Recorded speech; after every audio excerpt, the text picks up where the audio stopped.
Shalom Bapak Ibu yang dikasihi Tuhan, kita jumpa kembali di dalam seri Refresh Your Mind and Soul.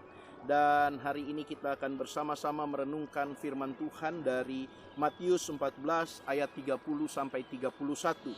Demikian firman Tuhan. Tetapi ketika dirasanya tiupan angin, takutlah ia dan mulai tenggelam, lalu berteriak, "Tuhan, tolonglah aku." Segera Yesus mengulurkan tangannya, memegang dia dan berkata, "Hai orang yang kurang percaya, mengapa engkau bimbang?" Bapak Ibu yang dikasihi Tuhan, kemarin kita sudah merenungkan kebenaran firman Tuhan dari pasal yang sama, bahkan dari perikop yang sama tentang Yesus berjalan di atas air. Di situ kita membahas bahwa ketakutan menyebabkan seseorang tidak bisa melihat kehadiran Yesus di dalam kehidupan mereka. Dan inilah yang menyebabkan juga para murid di dalam kisah Yesus berjalan di atas air mengalami sebuah ketakutan yang sangat besar. Dan sehingga mereka tidak bisa melihat Yesus pada waktu itu yang berjalan menuju ke kapal mereka, yang mereka pikir dan mereka kira itu adalah hantu.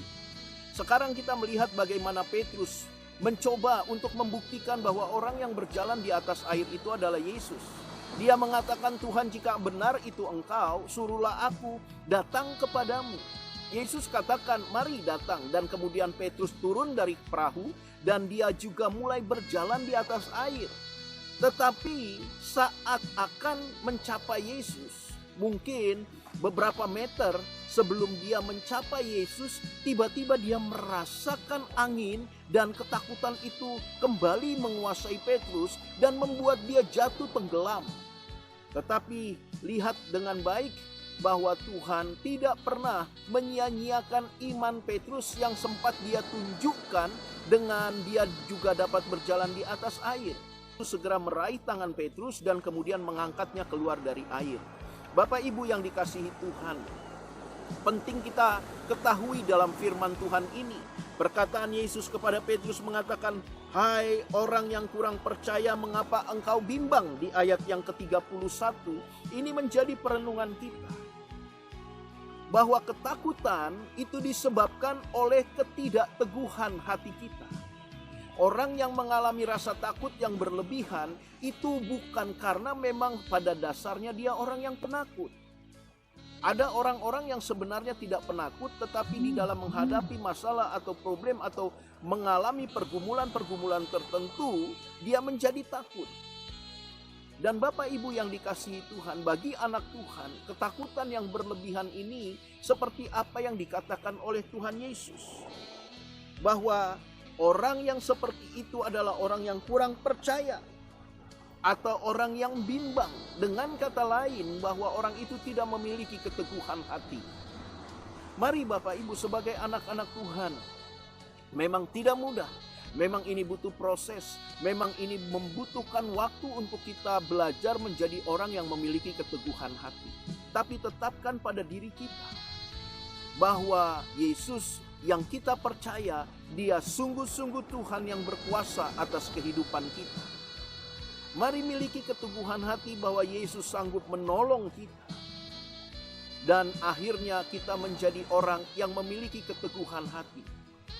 Sebagaimana kemarin sudah saya sampaikan kepada Bapak Ibu.